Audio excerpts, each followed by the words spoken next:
جينا نعظكم بالإيتم نسألكم ليس ما في عنا ليات لازيني يا عالم أرضي مهروءة أرضي هري مسروءة warahmatullahi wabarakatuh. Alhamdulillahirabbil alamin wa bihi nasta'inu ala umuri dunya waddin. Assalatu wassalamu ala asrafil anbiya'i wal mursalin sayyidina Muhammadin wa ala alihi wa sahbihi ajmain. Rabbi shrah sadri wa yassir li amri wahlul 'uqdatam min lisani yafqahu qawli. Amma ba'du. Bapak Ibu hadirin sidang salat subuh yang dirahmati Allah. Pertama, marilah panjatkan puji syukur kehadirat Allah Subhanahu wa taala yang telah memberikan limpahan rahmat kepada kita semuanya sehingga pada pagi hari ini kita semua bisa dapat hadir untuk menunaikan salat subuh secara berjamaah.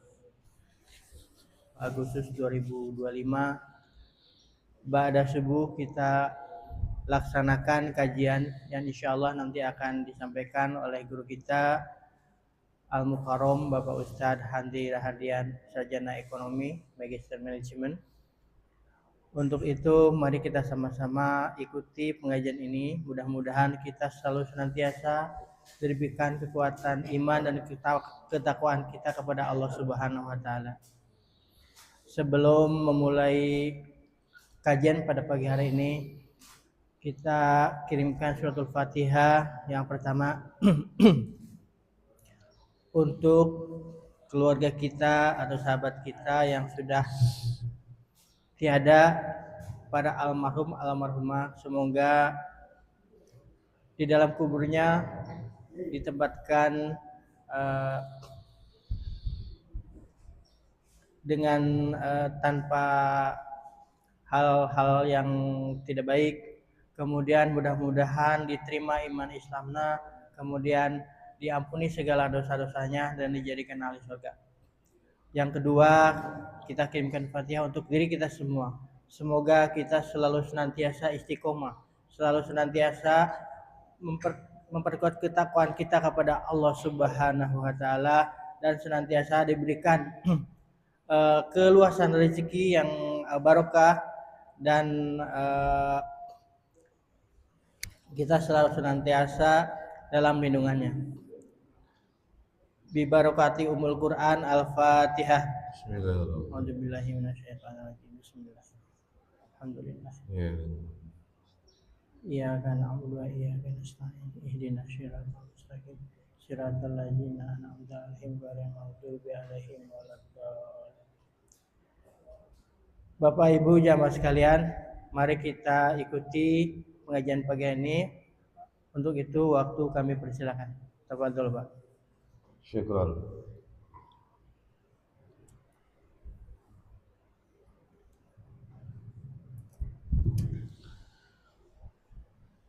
Assalamualaikum warahmatullahi wabarakatuh. Innal hamdalillah nahmaduhu wa nasta'inuhu wa nastaghfiruh. May yahdihillahu fahuwal muhtadi wa may yudlil falan tajida lahu waliyyan mursyida. Asyhadu an la ilaha illallah wahdahu la syarika lah wa asyhadu anna Muhammadan abduhu wa rasuluh.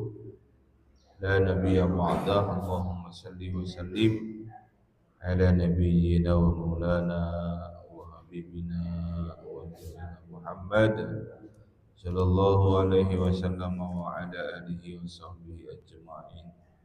Allahumma aftah lana bi futuhil arifin. Amin. Rabbana aftah bainana wa baina qaumina bil haqqi wa anta khairul fatihin. Wa ila hadratin nabi bi barakatihi bi mu'jizatihi wa bi syafaatihi bil balaqal majami wa syekhina min al masyriqi ila al maghribi khususan bil barakal darut imam rabbana hadal syekhina wa karam insyaallah mubarak hadal syekhina karam syekh musyayib wa batajul arifin wa jami' awliya ilahi bi hadhihi al qaryah wa bi hadhihi al bilad Al-Fatihah. A'udzu billahi minasyaitonir rajim. Bismillahirrahmanirrahim. Alhamdulillahi rabbil alamin. Arrahmanir rahim. Maliki yaumiddin. Iyyaka na'budu wa iyyaka nasta'in. Ihdinas siratal mustaqim. Siratal ladzina an'amta 'alaihim ghairil maghdubi 'alaihim waladdallin.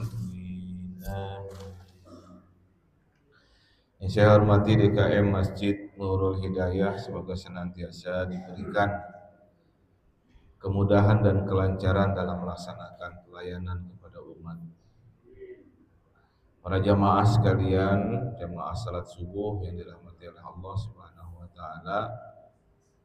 Kita lanjutkan kajian fikih taharah kita. Kemarin sudah tuntas kita bahas tentang wudu dan tayamum. Sekarang kita masuk pada kajian janabah. Sudah janabah, mandi janabah. Sudah ya? Sudah. Tayamum juga sudah ya. Baik. Kita masuk kepada tentang masuk setelah taharah, kita masuk tentang salat ya. Pada saat pra-Islam, orang-orang Arab mengenal kata salat. Ya. Makna salat itu adalah doa dan istighfar.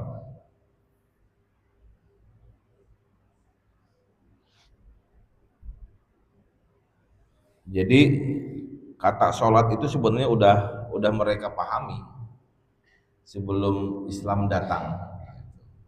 Ya. Menurut Al-Azhari adalah bermakna tetap atau terus-menerus. Salat adalah ketetapan yang diwajibkan oleh Allah Subhanahu wa taala.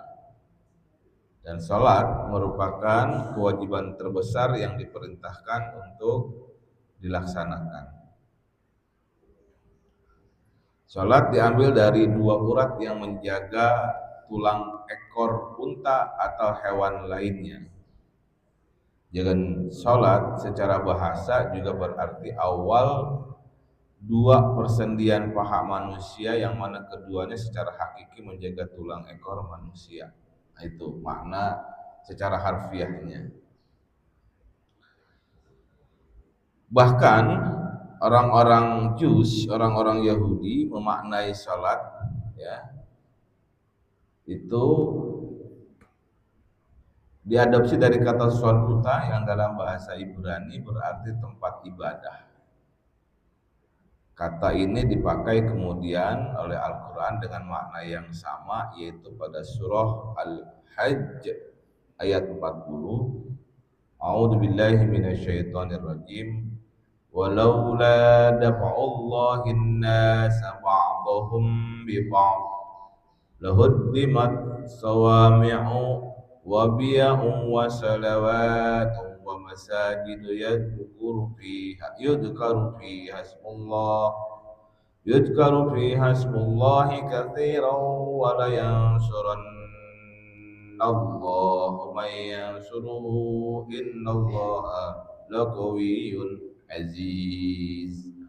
Kita tebalin ya kalimat wassalawatu. Dan sekiranya Allah tiada menolak keganasan sebagian manusia dengan sebagian yang lain, tentulah telah dirobohkan biara-biara Nasrani, sawami'un, wabiya'un, dan gereja-gereja, wasalawatun, rumah-rumah ibadah orang Yahudi, wa masajidu, dan masjid-masjid, yudkaru fiha ismullahi katsira, yang di dalamnya banyak disebut nama Allah. Wala yansurannallahu may yansuruhu, sesungguhnya Allah pasti menolong orang yang menolong agamanya. Innallaha laqawiyyun aziz, sesungguhnya Allah benar-benar maha kuat lagi maha perkasa. Nah, para ahli tafsir menafsirkan kalimat salawatun itu bermakna rumah ibadah. sebagaimana diterangkan dalam kata-kata sebelumnya. Ya, lahud dimat syawami'u wa biya'un wa salawatun wa masajidu. Ya, pastinya tentulah telah dirobohkan biara-biara Nasrani, gereja-gereja, rumah-rumah ibadah orang Yahudi, salawatun, ya, dan seterusnya. Jadi dalam Al-Quran surah Al-Hajj ini, surah yang ke-22 ayat 40, maka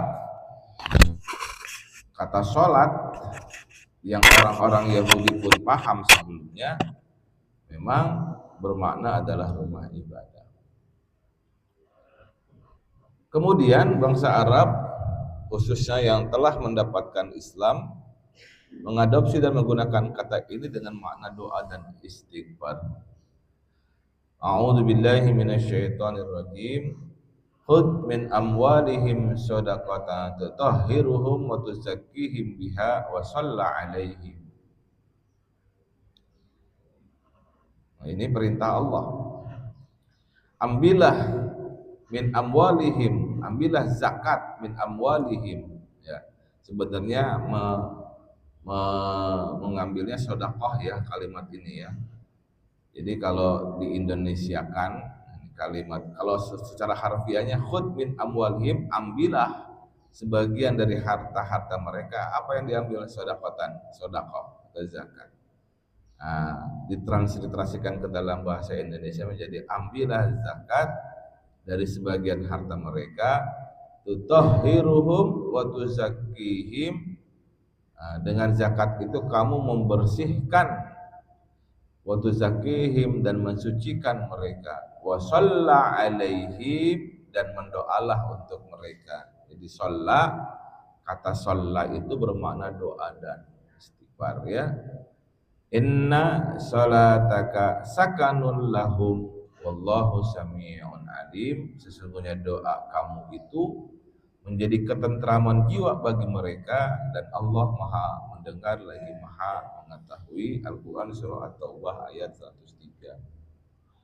Jadi kata salat ini bermakna doa dan istighfar. Ayat yang lain Allah Subhanahu wa taala berfirman, a'udzubillahi minasyaitonirrajim. Innallaha wa malaikatahu yusholluna 'alan nabi ya ayyuhalladzina amanu shollu 'alaihi wa sallimu taslima. Sesungguhnya Allah dan para malaikatnya bersolawat untuk Nabi.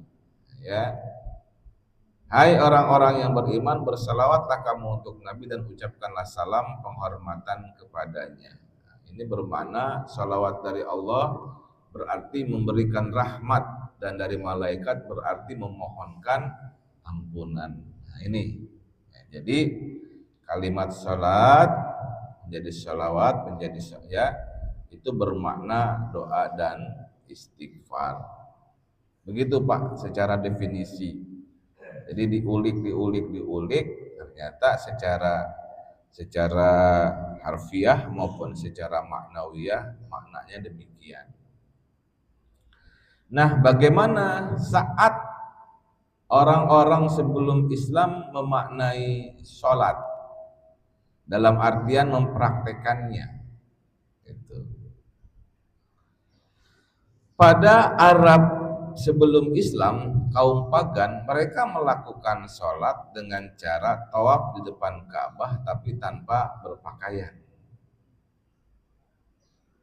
Dalam Al-Quran surah Al-Anfal ayat 35, a'udzubillahi minasyaitonirrajim, wa ma kana sholatuhum indal baiti illa muka'aw wa tasdiyatan fadhuqul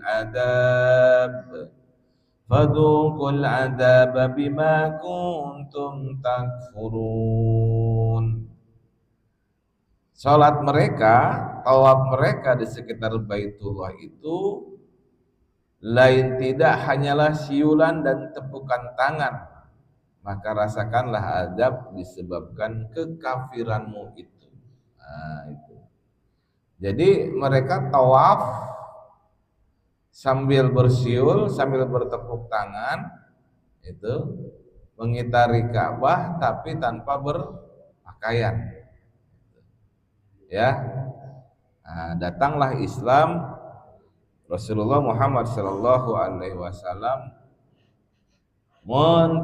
mentransformasi, ya, mereformasi bentuk ibadah model seperti itu. Menurut Khudori Bek, ibadah salat disyariatkan pada awal-awal Islam. Ibadah sholat ketika itu hanya berjumlah 2 rakaat pada pagi dan sore hari. Ini dulu ya. Nah, 2 poin di bawahnya kita bahas nanti. Bagaimana dasar hukumnya? Nih dari sini. A'udzubillahi minasyaitonirrajim. Fasbir inna wa'dallahi haqqun wastaghfir li dzambik. Wasabbih bihamdi rabbika bil ashiyyi wal ibkar. Maka bersabarlah kamu karena sesungguhnya janji Allah itu benar, dan mohonlah ampunan untuk dosamu dan bertasbihlah seraya memuji Tuhanmu pada waktu petang dan pagi.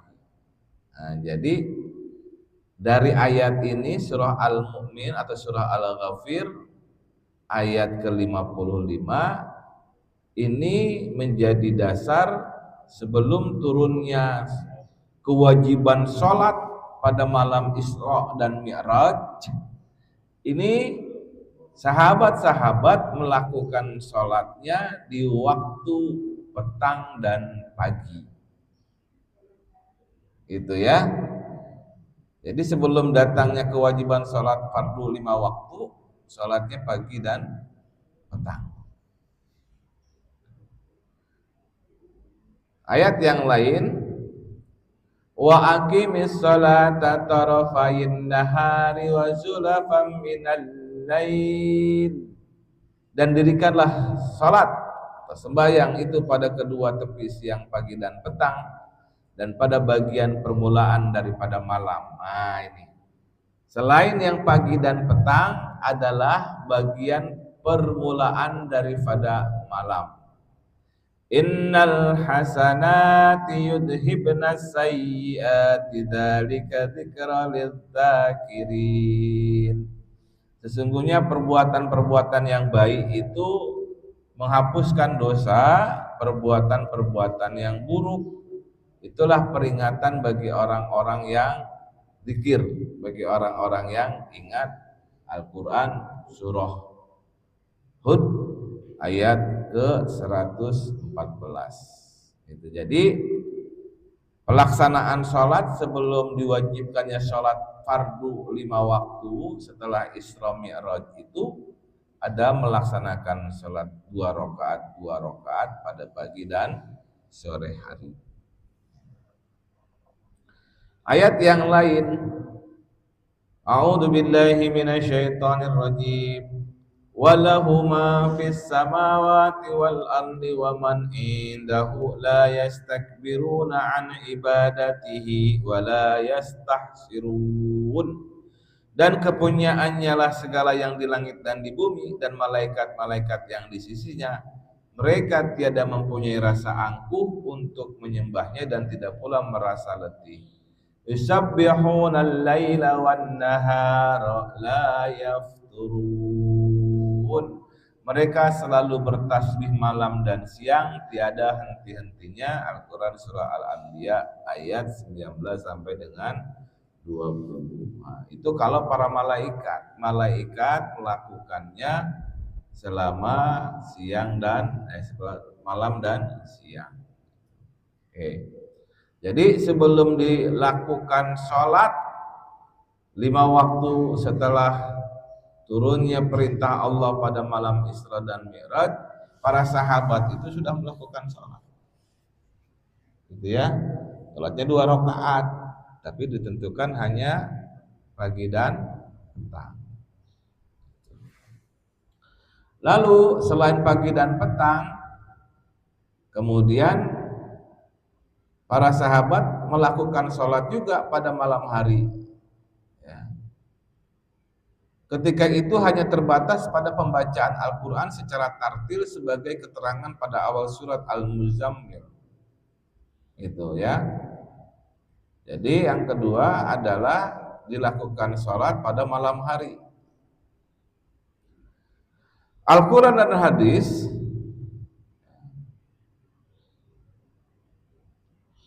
dalam kitab Tarikhut Tashri' al-Islami karya Manna al-Qattan dijelaskan Al-Quran dan hadis menunjukkan bahwa kewajiban ibadah sholat disyariatkan pada awal pengutusan Nabi Muhammad Sallallahu Alaihi Wasallam sebagai Rasul, sebagaimana keterangan 6 ayat pertama surah Al-Muzammil.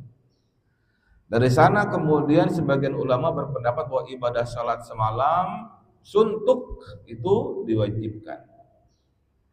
Lalu setelah berjalan 16 bulan, kewajiban sholat semalaman itu dirasa berat oleh para sahabat. Nah, kewajiban itu kemudian diringankan sebagaimana keterangan surah Al-Muzammil ayat 20 yang mewajibkan ibadah sholat pada sebagian malam saja. A'udzu billahi minasyaitonir rajim. Ya ayyuhal muzammil, hai orang-orang yang berselimut. Dalam hal ini firman Allah menunjuk kepada Rasulullah Muhammad sallallahu alaihi wasallam. Qumil laila illa qalila. Bangunlah untuk salat di malam hari kecuali sedikit daripadanya. Nisfahu aw inqus minhu qalila, yaitu seperduanya atau kurangilah dari seperdua itu sedikit. Auzid alaihi warattilil qur'ana tartila, atau lebih dari seperdua itu dan bacalah Al-Qur'an itu dengan perlahan. Inna sanulqi alaika qawlan thaqila, sesungguhnya kami akan menurunkan kepadamu perkataan yang berat.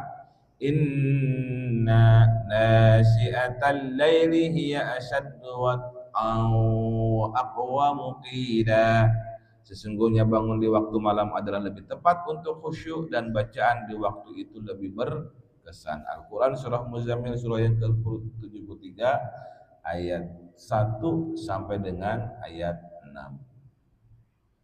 Ya, jadi perintahnya itu adalah bangun pada malam hari, ya, setelah tidur selama setengah malam itu, ya, kemudian terbangun, lalu kemudian lakukan sholat.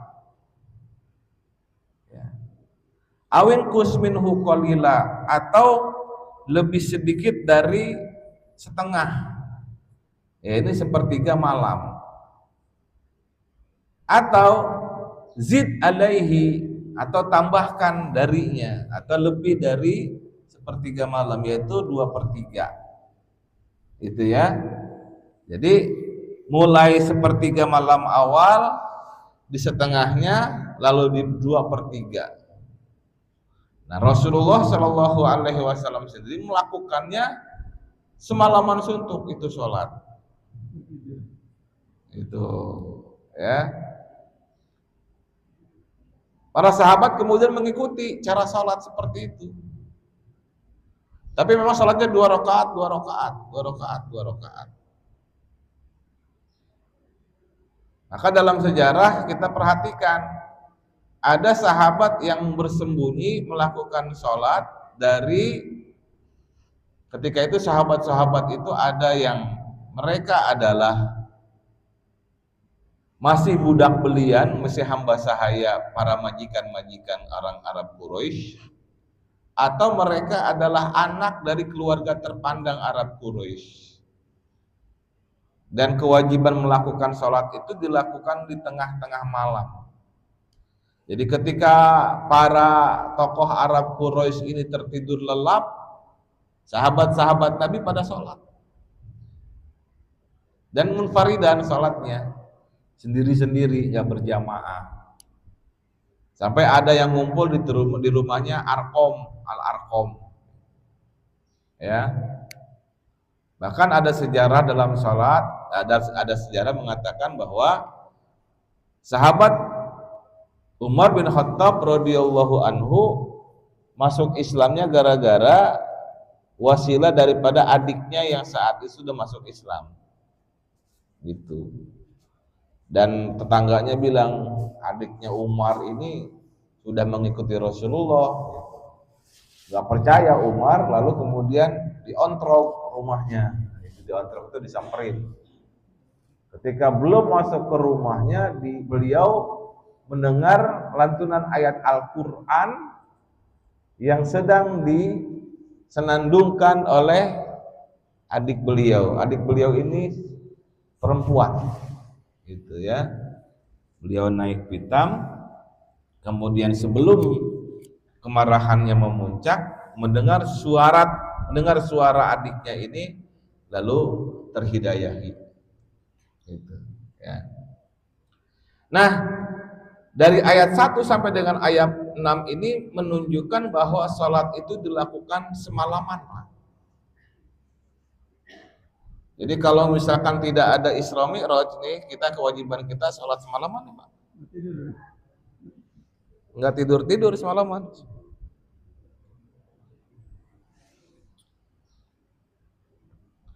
Lalu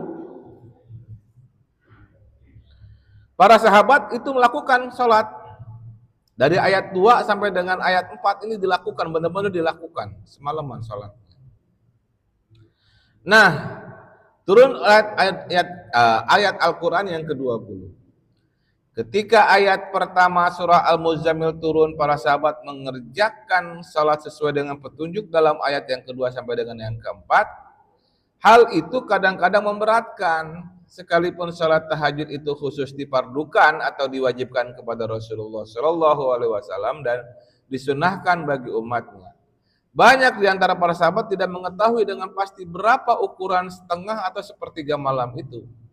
Hingga karena takut luput dari waktu sholat malam yang diperintahkan itu, ada di antara mereka yang berjaga-jaga sepanjang malam.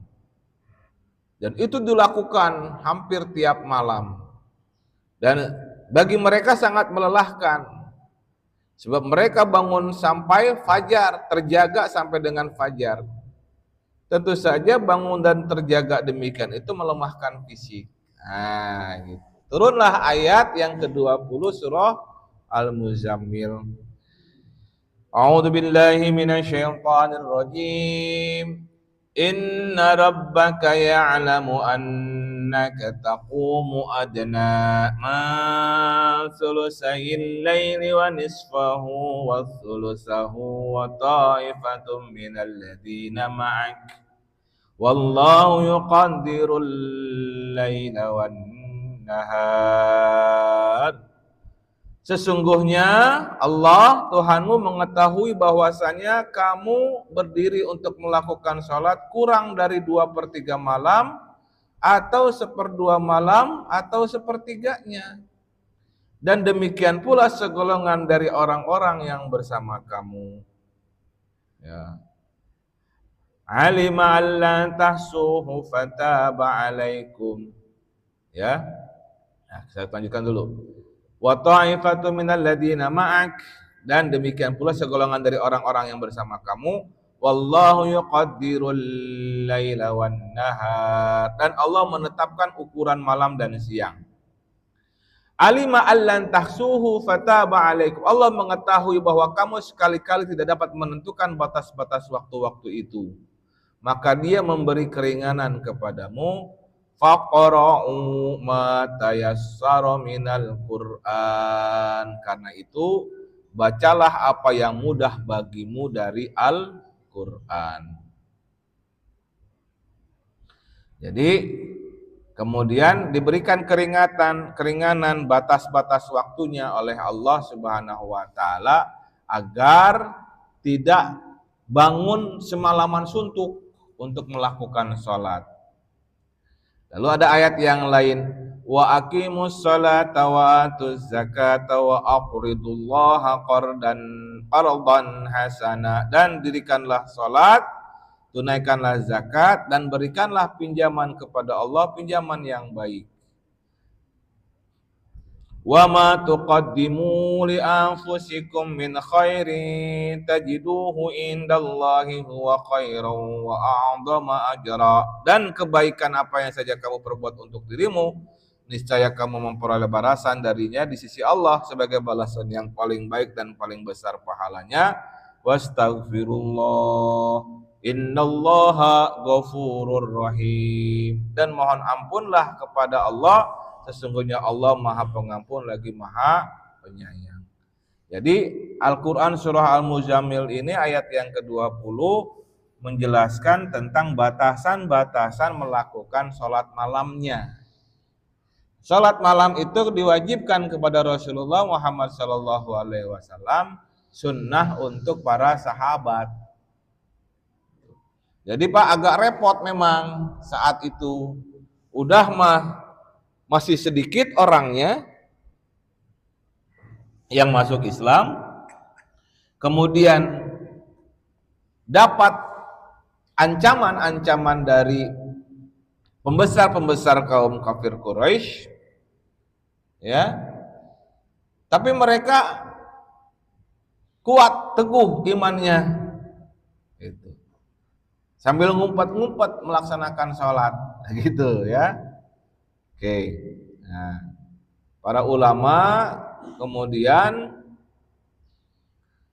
menafsirkan Al-Quran surah Al-Muzammil, artinya Allah memerintahkan kepada Nabi Muhammad untuk sholat malam.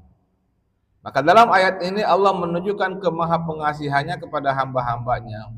Dia Allah memberikan keringanan pada hambanya dengan tidak mewajibkan salat tahajud setiap malam. Jadi Allah menegaskan bahwa dia mengetahui sebagian kaum muslimin bersama Nabi mengerjakan sholat malam itu sepanjang 2/3 malam atau setengahnya atau sepertiganya. Nah, jadi waktu itu masih merupakan perintah wajib yang tentu saja kadang-kadang terasa berat. Lalu Ibnu Jarir dan Ibnu Abi Hatim meriwayatkan bahwa kewajiban ibadah sholat semalam hanya berlaku khusus bagi Rasulullah Muhammad Sallallahu Alaihi Wasallam, dan kewajiban itu dilaksanakan oleh Rasulullah selama 10 tahun sebagaimana perintah Allah. Jadi mulai sejak turun ayat Al-Muzammil 1 sampai dengan 6, ya, kemudian Rasulullah Sallallahu Alaihi Wasallam melaksanakan sholat selama kurang lebih 10 tahun sebelum turunnya tugas atau perintah dari Allah melaksanakan salat pada peristiwa Isra dan Mi'raj. Ibadah salat semalam itu diikuti oleh sekelompok sahabat.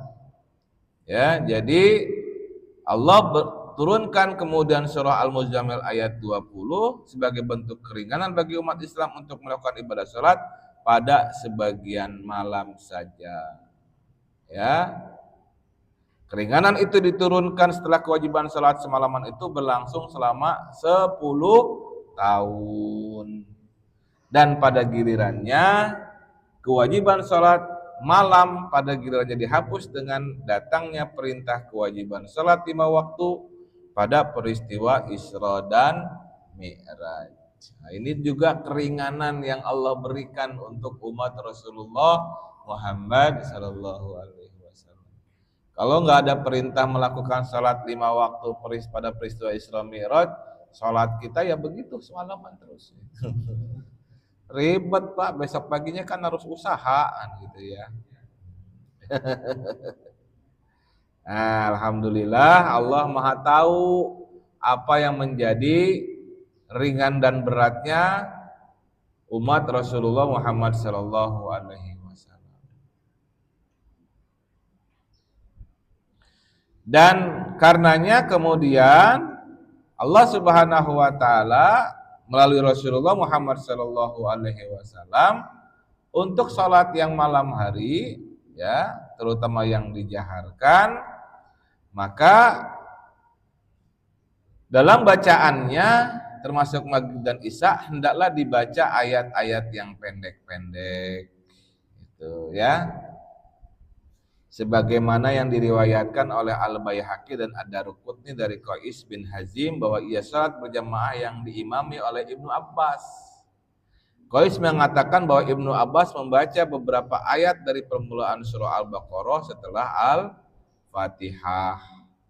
Selesai salat, Ibnu Abbas mengajarkan kepada yang mengikutinya, falamma sarafa aqbala alaina faqala innallaha yaqulu faqra'u ma tayassara minhu, rawahul Baihaqi wa Daruqutni. Selesai salat, Ibnu Abbas menghampiri kami seraya berkata, Allah berfirman, bacalah olehmu mana yang mudah dari ayat-ayat Al-Qur'an itu. Intinya adalah semua jamaah itu paham. Itu ya. Makanya kemudian kalangan Nahdliyin terutama ya, kalau kita di kampung-kampung itu suratnya pendek-pendek dibacanya. Maghrib dan Isya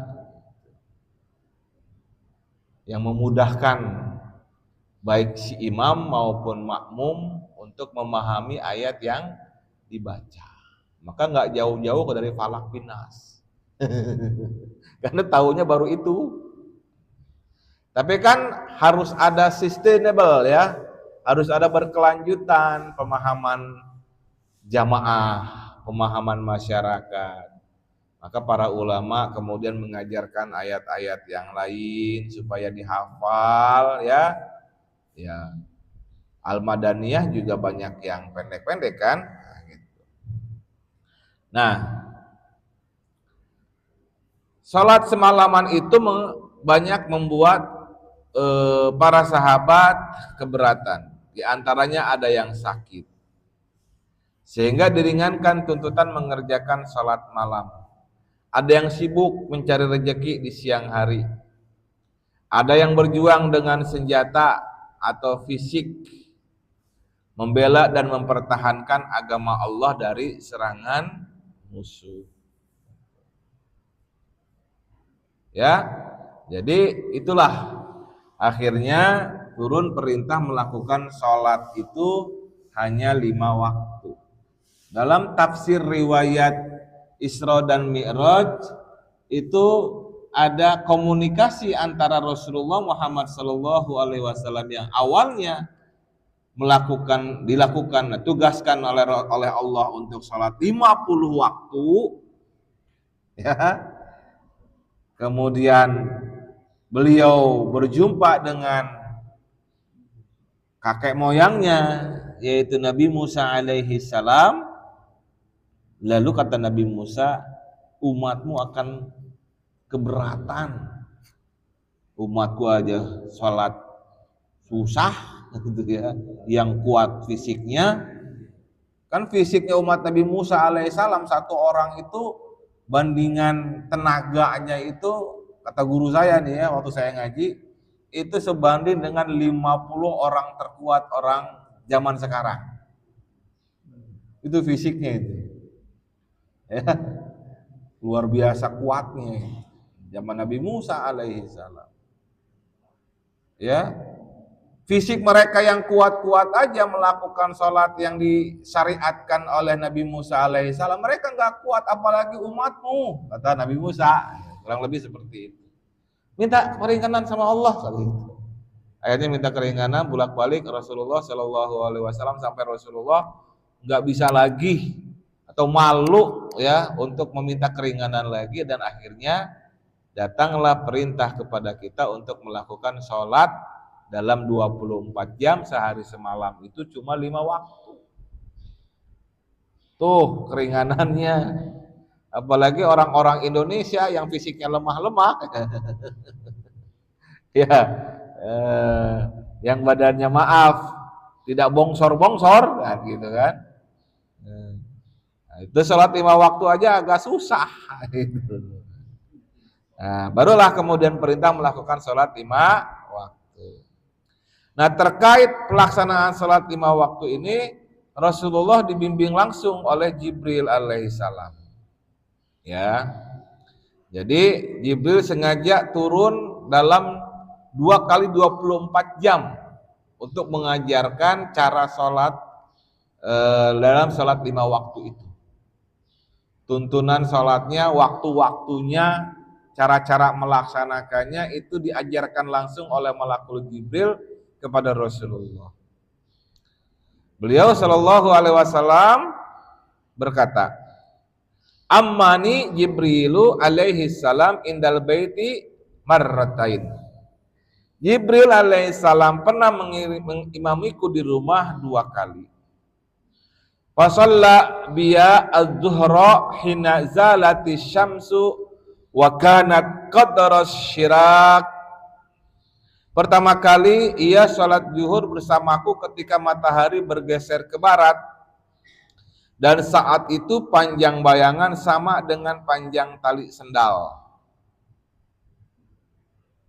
Jadi tidak tepat matahari di atas kepala, agak bergeser sedikit sehingga muncul bayangan yang bayangan itu ketika diukur dengan ukuran tubuh manusia lebih panjang sekira sepanjang tali sendal, kurang lebih sekitar 10 cm. Itu mulai waktu sholat zuhur. Ya, bukan pas tengah-tengah hari. Jadi beliau mengimami sholat zuhur. Rasulullah ngakmum kepada Malakul Jibril. Wa shalla biya al-asra hina kana dhilluhu mithlahu. Lalu beliau sholat asar bersamaku ketika panjang bayangan sama dengan panjang benda. Itu. Jadi ketika matahari sudah mulai bergeser agak condong ke barat, di mana panjang bayangan itu 2 kali panjang benda, maka itulah waktu sholat asar. Gitu ya. Wa shalla bi iya anil maghriba hina aftara shaim. Kemudian beliau melaksanakan salat maghrib bersama aku ketika orang-orang berbuka puasa. Ya. Jadi ini diucapkan oleh Rasulullah Muhammad SAW kalimat hina aftara shaimu, karena memang di zaman sebelum diwajibkannya puasa di tahun kedua setelah hijrah, itu beberapa orang, bahkan Rasulullah sendiri melakukan saum. Gitu. Dan saum itu biasanya berbukanya pada saat maghrib. Nah, beliau menyatakan bahwa Malakul Jibril mengimami beliau sholat maghrib itu ketika orang mulai buka puasa. Wa shalla biya al-isya'a hina ghaba syafaq. Lalu beliau melaksanakan sholat isya bersamaku ketika cahaya merah saat matahari tenggelam hilang. Jadi ketika matahari tenggelam di ufuk barat, Pak, ketika tenggelamnya wujud mataharinya tidak terlihat, tapi cahayanya semburat warna merahnya masih ada. Ketika warna merah masih ada, itu masih waktu sholat maghrib. Bapak makin ke kulon, makin ke barat, itu masih terang itu cahaya, semburat cahaya mataharinya. Nanti kalau sudah redup, sudah hilang cahaya mataharinya, selesailah waktu sholat maghrib, disitulah masuk waktu sholat isya. Dan Malakul Jibril mengimami Rasulullah Muhammad SAW di waktu itu untuk melaksanakan sholat isya. Wa shalla biya al-fajr hina haruma ta'am wasyarabu ala shaim. Kemudian beliau sallallahu alaihi wasallam makmum kepada Malakul Jibril salat fajar atau salat subuh. Ya. Jadi Malakul Jibril mengimami Rasulullah pada saat itu, yakni ketika haram makan dan minum bagi orang yang berpuasa. Ya, jadi mulai waktu fajar disebut dengan salat fajar, kita nyebutnya salat subuh. Itu ya. Nah itu. Nah, jadi itu tuh diajarin oleh Malakul Jibril. Falamma kana al-ghadu shalla biyadh-dhuhra hina kana dhilluhu mithlahu. Kemudian esok harinya ia salat zuhur bersamaku ketika panjang bayangan sama dengan panjang benda. Wa shalla biyal asra hina kana dhilluhu mithlaihi. Lalu ia salat asar bersamaku ketika panjang bayangan sama dengan 2 kali panjang benda. Wa shalla biyal maghriba hina aftara shaim. Kemudian beliau salat maghrib ketika orang berbuka puasa. Wa shalla biyal isya'a ila thulutsil laili. Lalu beliau salat isya hingga sepertiga malam. Wa shalla biyal fajra fa asfara. Kemudian ia salat subuh bersamaku setelah itu waktu isfar. Nah ini jadi malah hari keduanya ngimamin lagi ya dengan waktu-waktu yang agak berbeda sedikit dari waktu yang pertama. Summa tafata ilayya, kemudian ia berpaling padaku dan berkata, faqala ya Muhammad, hada waqtul anbiya'i min qablik. Wahai Muhammad, inilah waktu salat sebagaimana waktu salat para nabi sebelum engkau. Wal waktu ma baina hadainil waqtaini, batasan waktu adalah antara 2 waktu tadi. Nah itu. Jadi diajarin oleh Rasulullah, oleh Malakul Jibril kepada Rasulullah Muhammad sallallahu alaihi wasallam. Jadi waktu-waktu sholat itu ada dasarnya, tidak hanya sekedar Rasulullah Muhammad sallallahu alaihi wasallam bilang ini itu, tapi memang diajarin langsung oleh Malakul Jibril. Hadis riwayat Abu Dawud nomor 393 dan riwayat Ahmad nomor 333.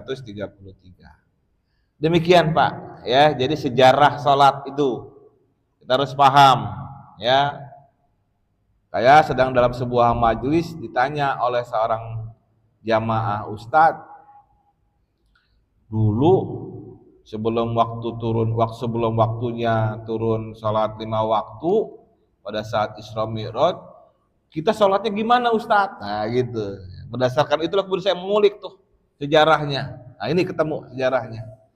Jadi sholatnya itu dulu adalah pagi dan petang, lalu sholat semalaman, lalu kemudian jadi sepertiga malam atau setengah malam atau 2/3 malam, lalu berganti setelah 10 tahun masa keislaman untuk melakukan sholat 5 waktu. Dan menarik, ini ucapan Malakul Jibril, ya Muhammad, hada waktul anbiya'i min qablik. Ini waktu-waktu sholat sebagaimana waktu sholat para nabi sebelum engkau. Jadi ternyata dalam hadis ini para nabi pun melakukan sholat di waktu-waktu sebagaimana Malakul Jibril mengajarkan kepada Rasulullah Muhammad sallallahu alaihi wasallam. Begitu. Nah, cuma nggak ada keterangan wajib atau tidak bagi mereka waktu itu melaksanakannya. Ya. Tapi waktu-waktunya itu, inilah waktu-waktu sholat sebagaimana para nabi-nabi sebelummu melakukan sholat. Gitu Pak ya. Masih ada lagi yang lain, jadi kita sambung nanti di hari Selasa pagi. Demikian. Ada pertanyaan? Istilah panjang benda itu. Gimana? Istilah panjang benda. Gini Pak, panjang benda itu kalau matahari menyoroti kita, ya kan ada bayangan, ya. Maksud setinggi panjang benda itu ketika benda itu digulirkan ke bawah, maka bayangannya itu tidak melebihi si benda. Nah itu sepanjang benda itu maksudnya, ya. Kalau misalkan tombak didirikan oleh Bapak pas tengah hari, di siang hari itu matahari di atas kepala kita, maka si bayangan itu tidak muncul, ya kan? Iya sama. Ketika matahari sudah mulai bergeser, maka bayangan mulai muncul. Ada yang kurang dari ukuran benda itu, ada yang sampai setengah, sampai full. Nah sampai full itu belum waktu sholat zuhur Pak. Ketika melewati sekira panjang tali sendal, kurang lebih sekitar 10 sampai 15 cm, itulah masuk waktu sholat zuhur. Tapi repot kalau matahari nggak ada di tempat itu, nah kan nggak bisa lihat bayangan. Maka itu kemudian dilihat berdasarkan putaran waktu. Gitu ya. Dilihat kebiasaannya. Kebiasaan bergesernya matahari sampai benda itu setinggi melebihi orang itu sampai dengan ukuran sepanjang tali sendal itu di waktu jam berapa.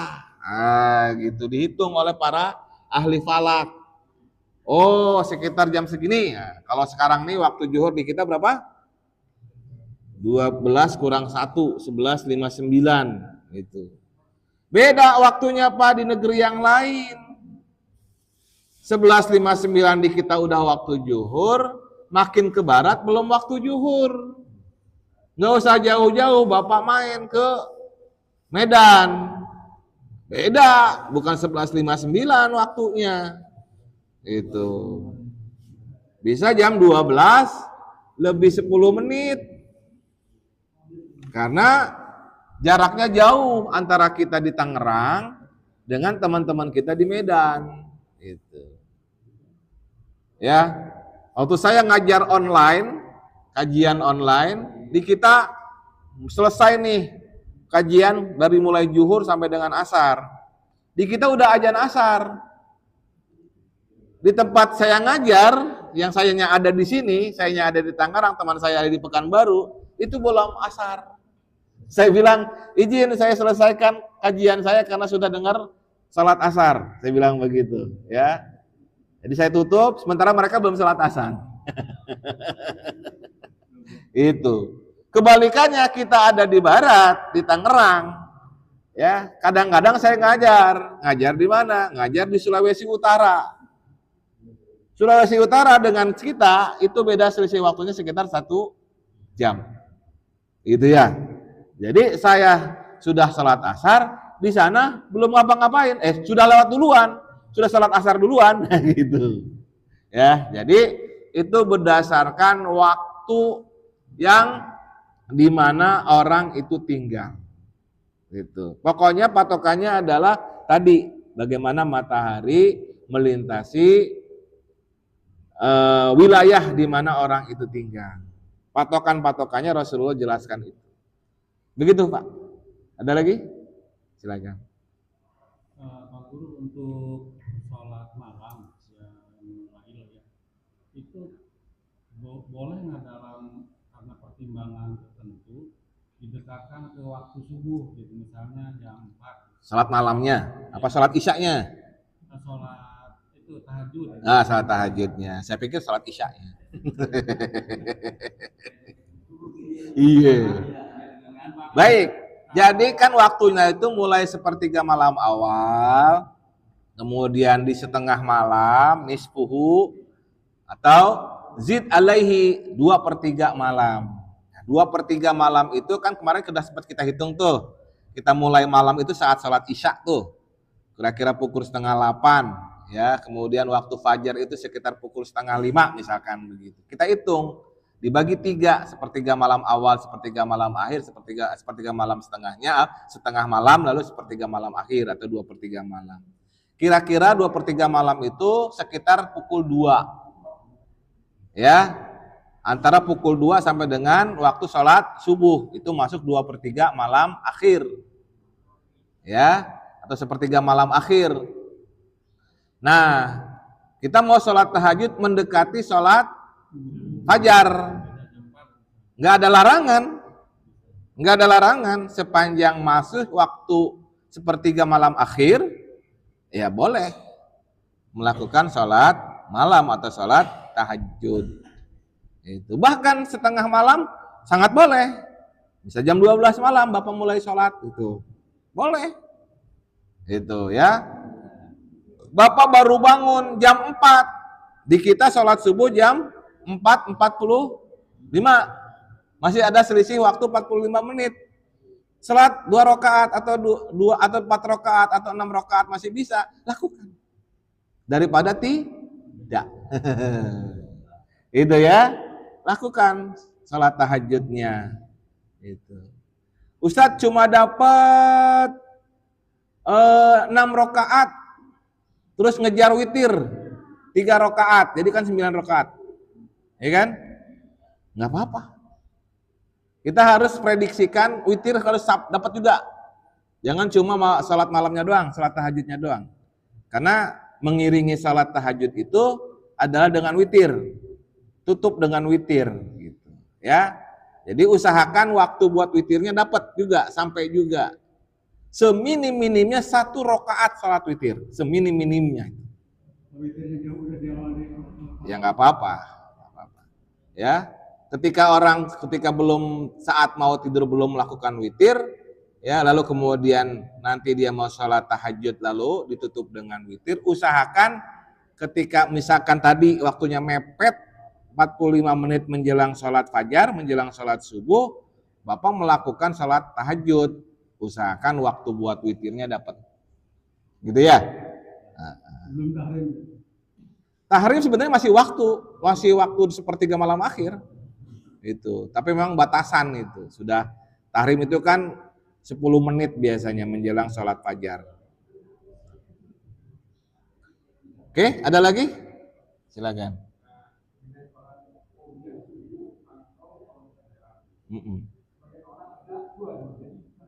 Nah, iya.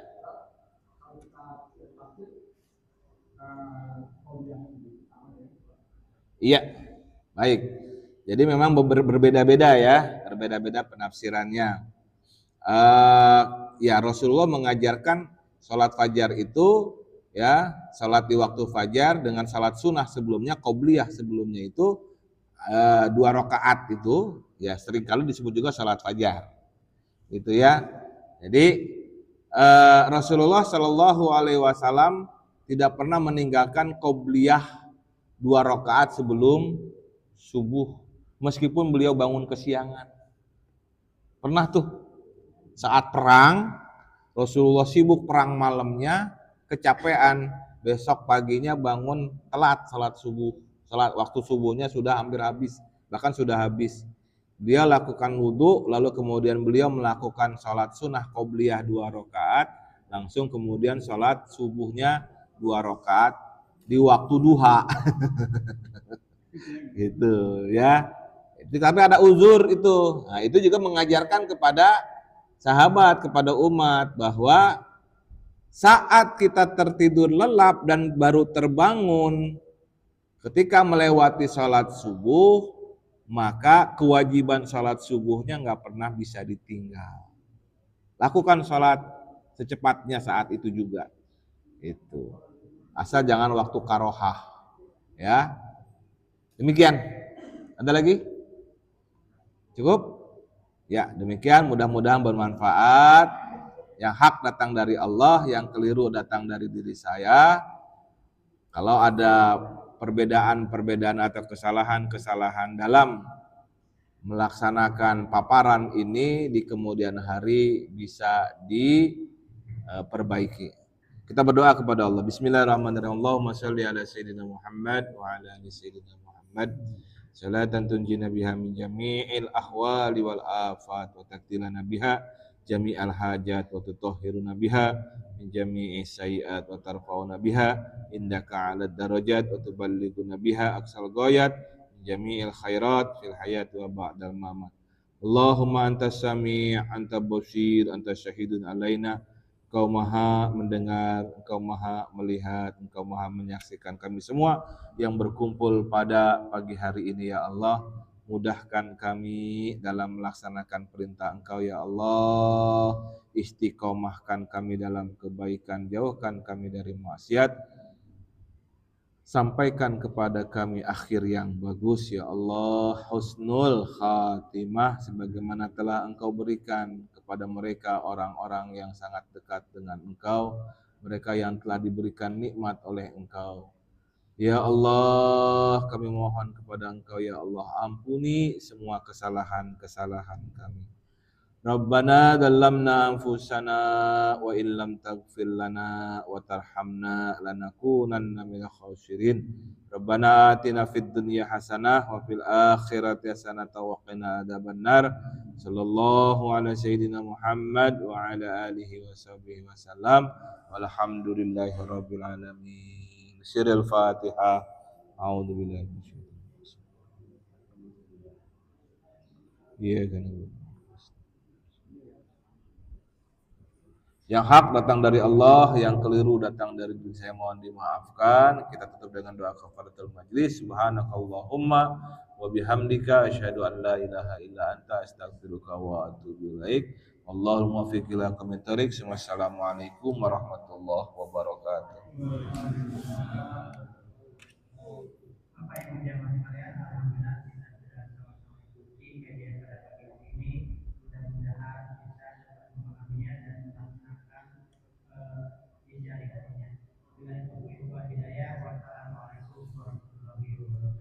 Waalaikumsalam. Silakan salat.